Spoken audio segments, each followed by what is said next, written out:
What's going on, you guys, and welcome back to the channel. Today we've had tons of trades popping off in the NHL as we look forward to the Seattle Kraken expansion draft on Wednesday next week. I saw all these trades going down while I was working today on Saturday, and I knew as soon as I got home I had to make a video talking about all these trades and giving you guys kind of my thought. I do plan on doing a lot more videos like this throughout next year, especially when the NHL starts back up, and throughout the off season as well. If any trades happen or anything goes down that's very notable, I want to make some more videos and talk about it. We have quite a few trades today to discuss, as well as one interesting moment involving this player that's on my jersey right now. But as always, before we get into this, if you guys are new to the channel, let me know if you guys subscribed, like the video if you enjoyed. And I want to pitch something to you guys. I'm actually considering maybe buying a capture device so I can record some NHL video game gameplay to upload to you guys, whether I do a franchise mode. Maybe we try to see how some of these trades that happen in real life look on the game.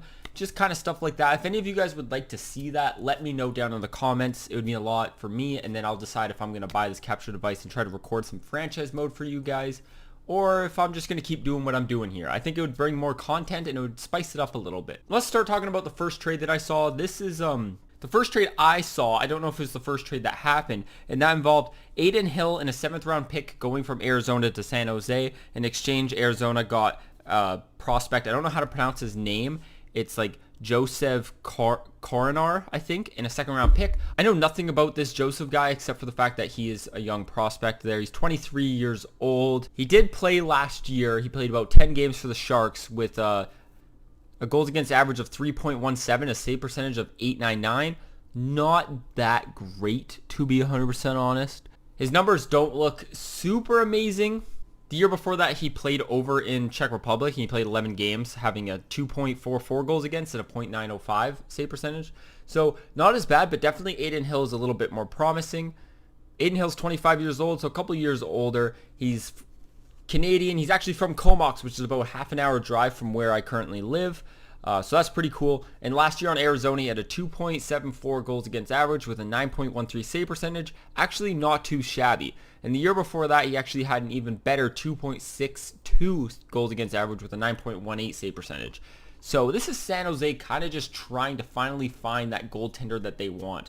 They've been struggling for years, to be honest, trying to find a good starting goaltender. Adin Hill's still a little young, but I do think truthfully he can provide a lot of promise for them in net. I have a lot of faith that Adin Hill will stay in San Jose and will actually do some big things. I like this trade from both teams, especially from the Coyotes. You look at it from their point of view, they get themselves another prospect and a 2nd round pick, and Adin Hill was going to be left up in the expansion draft. I mean, they already have Darcy Kemper, and Antti Ranta, who's a UFA, but still, they're going to probably run with Darcy Kemper. So Adin Hill was that guy who was just going to be left out. So they might as well trade him and get something, as Adin Hill, as far as goaltending prospects going in the Seattle expansion draft, would have been one I think Seattle would have very, very, very considered. So I think it's good for them to get something out of nothing. That's something we're going to see a lot of trades here for today, is just teams kind of just realizing they're going to get nothing. So instead of getting nothing, they're going to trade for some picks and maybe a prospect and just try to get something. The next trade here is from the Pittsburgh Penguins and the Toronto Maple Leafs, and that sends Jared McCann from Pittsburgh to Toronto for Philip Hollander and a 7th round pick. I actually really like this trade for Toronto. Jared McCann's very, very good, and I was actually extremely surprised that I saw a leak talking about Pittsburgh Penguins, who they were going to protect for the expansion draft, and they protected Brandon Tanev over Jared McCann, which I actually thought was very surprising. I like Jared McCann, and I definitely think Jared McCann's a better player than Brandon Tanev, especially after what we saw Jared McCann do this past year. Jared McCann was drafted by yours truly, the Vancouver Canucks, 24th overall in 2014. He's 25 years old, so still young. He's a fast skater. Very good player, I think. Last year for the Pittsburgh Penguins, he played in 43 games and had 32 points. Not too bad the year before that. He didn't do as good with 66 games, putting up 35 points. But I think you put Jared McCann on that 3rd-line center for Toronto, and he's going to do great things. I do think Jared McCann is a really solid pickup, and truthfully, they didn't give up very much. 7th round pick, whatever. They can afford to give up a 7th round pick. And Philip Hollander, I mean, he's nothing incredible. I don't know. Obviously, things could change. What's funny is Philip Hollander was actually drafted in the second round by the Pittsburgh Penguins in 2018. He then, I guess, got traded to Toronto, and now he's back in Pittsburgh. So that's kind of funny. So yeah, Philip Hollander's 21 years old. He's Swedish, and last year he actually played in the SHL, putting up 24 points in 51 games. He had 13 goals and 11 assists. Not too shabby. It looks like he made the playoffs in the SHL as well, putting up 3 points in 7 games. Not too shabby. Definitely somebody who could come over and probably play in a bottom 6 role for the Pittsburgh Penguins. And that maybe that's something they're going to be looking at doing next year in hopes. They probably got him in hopes that he's going to come in and actually fill up their lineup next year. So we'll see how that goes. Truthfully, I think this is a very good trade for the Toronto Maple Leafs, and one that I actually give them mad props for, because Jared McCann's very underrated, I think. Next up is from your team, truly the Vancouver Canucks. And we sent a 3rd round pick over to Dallas, and we get Jason Dickinson back. Now this fills a hole and a gap that was very needed for the Canucks, and that is center depth. We lack center depth. We had Brandon Sutter, Jay Beagle. I mean, I guess JT Miller played a bit when Elias Pettersson was out, and Bo Horvat.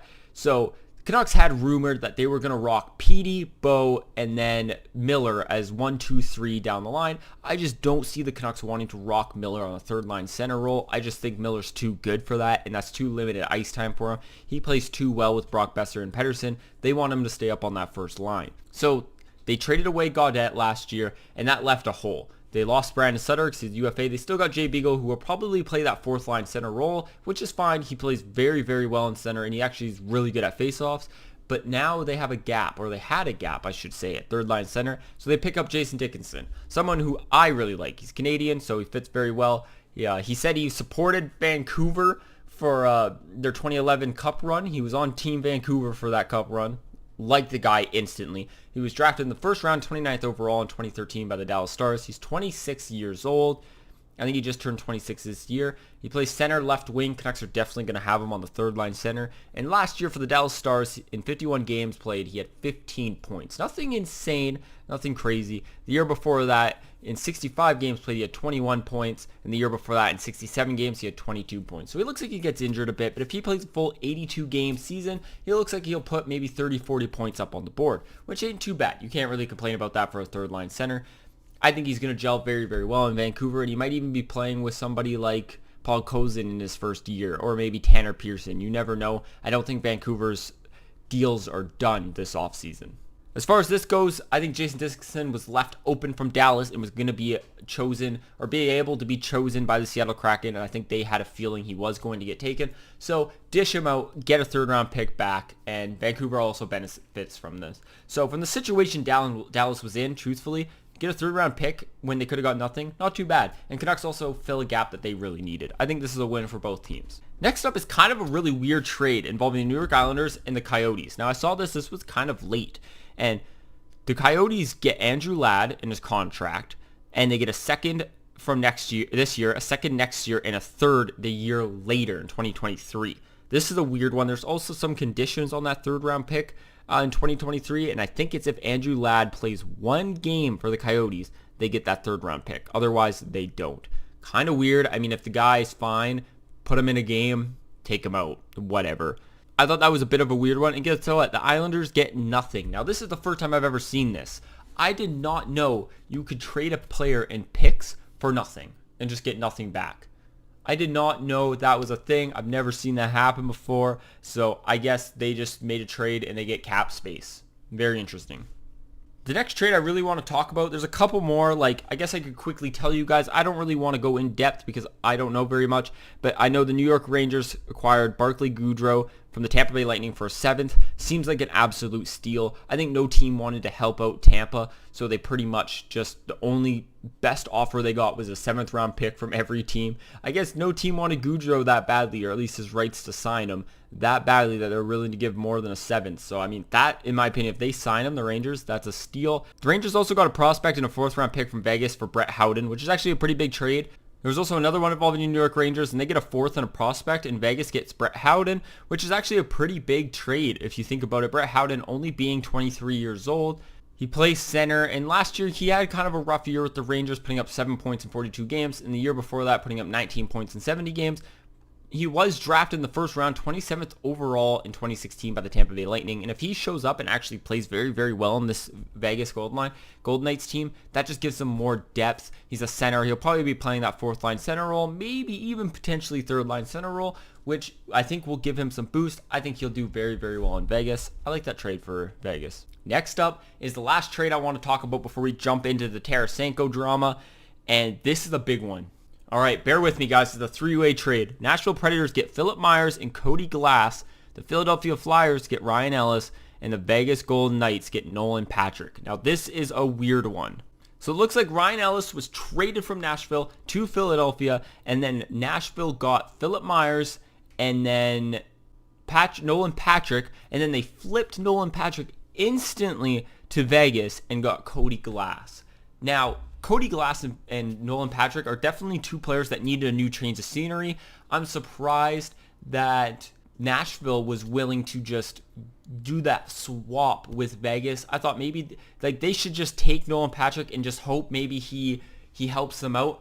I think Nolan Patrick has showed a lot less as far as NHL talent than Cody Glass has. He's been hurt so much, so it's been hard. But let's talk about Philip Myers for a bit. 'Cause Philip Myers is, I think, a very underrated pickup by the Nashville Predators. He's 24 years old. I believe he was undrafted, which is very, very cool. I might be wrong. He had 11 points in 44 games, 1 goal, 10 assists, and a -10 last year. Not fantastic, but he was also on a shaky, rocky Flyers team. The year before that, in 50 games, he was a +17, and he had 16 points, 4 goals, and 12 assists. I think Myers is very good, actually, and I think he'll help out that Nashville Predators defense quite a bit, especially considering Nashville seems to be going into that rebuild. So the fact they got somebody kind of younger, and 25 years old, and Philip Myers, or 24, sorry, and Philip Myers is very good for them to actually get something out of that. So that's good.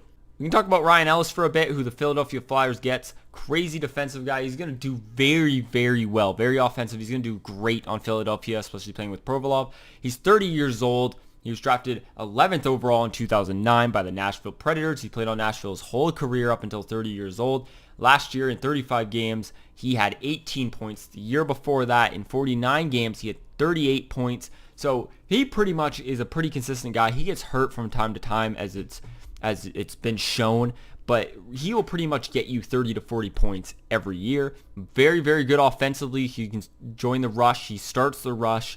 I think he's going to help Philadelphia out quite a bit. Now let's talk about the young guys here, because this is where things get a little bit interesting. Cody Glass is 22 years old. He was drafted 6th overall in 2017 by the Golden Knights, and last year he had 10 points in 27 games. Nothing crazy, but I believe he was playing 4th line minutes, maybe 3rd line, I could be wrong. And then in his first year with the Vegas Golden Knights, in 39 games, he put up 12 points. So he clearly improved last year than he did the year before that. Let's take a look at Nolan Patrick. Nolan Patrick struggled quite a bit recently. He's 22 years old, 2nd overall in 2017 by the Philadelphia Flyers. And this year, he had 52 games played. He had 9 points. He was a -30. I do think Cody Glass is a better player than Nolan Patrick. So the fact Nashville got Nolan Patrick back in that deal with Myers and then just flipped him instantly to Vegas, and it's like, here you go, Vegas. Cody Glass might need some new change of scenery. Maybe he'll play good. And they took him. I think Nolan Patrick for Cody Glass 1-for-1 actually isn't that far-fetched. It's not crazy. I do just think Cody Glass has more promise and is a better player. I do think Nashville actually did very, very good. I think all teams kind of benefited from this. You can tell with Vegas they need to switch up, and maybe Cody Glass's position was kind of, they filled it with Brett Howden, so maybe they saw that and they were okay getting rid of him. But Nolan Patrick also plays center. I don't know what Vegas's plan is with that trade. I think maybe they just didn't want Glass anymore. They just didn't see a future with him, so they're taking a chance on Nolan Patrick. I think this trade works very, very well for Nashville. Some people don't. I know Nashville fans love Ryan Ellis, but give it a chance. I think this is a pretty decent trade, and Philadelphia blues up their defense quite a bit. I think it's a good trade for them. So now, let's talk about Tarasenko. It's been rumored today that Vladimir Tarasenko is going to be put up on the Seattle pick list from the St. Louis Blues. They're going to protect Ivan Barbashev instead of Tarasenko. Now, this is interesting. I look at it from both ways. First of all, there is no way St. Louis should lose a player like Vladimir Tarasenko for nothing. Worst case, you protect him, you lose somebody else, even if it is Barbashev, and then you trade Tarasenko and you could get a better piece back. So that's kind of mind-blowing. I bet you they tried hard today to trade Tarasenko and just couldn't get anything done. And now they're like thinking they don't want to protect a guy and lose somebody else on their team. If Tarasenko doesn't even want to be in St. Louis, so maybe they're like, why protect this guy if he doesn't even want to be here? They might as well protect somebody who wants to be in St. Louis. So I think maybe that's why they're thinking, just screw it. Let's leave him out there. Obviously, Seattle takes Tarasenko. They would be dumb not to. You're giving up a 60-point guy, a 30-goal scorer for free. You're just giving up a 60-point, 30-goal scorer, whatever he may be, even 80 points. Tarasenko is a stud, my favorite player in the league, and he's the reason I love the St. Louis Blues, and they became my second team. So it hurts to see him go, but I did keep saying if there was one team I wanted St. Louis to Tarasenko to leave for, it was Seattle, because I do think I'll like Seattle, and then I'll have a player to get on my Seattle Kraken jersey. Regardless, this is just a very, very weird situation. The fact they're willing to just give up Tarasenko for absolutely nothing. If it was me, I truthfully protect him and then try to flip him later on. There's no hurry to flip him. I was going to make a video talking about Tarasenko's situation and say they shouldn't be in a rush to try to get rid of him. But clearly, they don't even care about trading him. They're just going to get rid of him for free. Super weird situation. I do not agree with it. But that is all, you guys. Those are the trades I wanted to talk about. I really wanted to talk about the Tarasenko situation. Yeah, thank you guys so much for watching. If you guys want to see more videos like this, make sure to smack the like button, subscribe if you guys are new. I'll talk to you guys in the next one. Peace.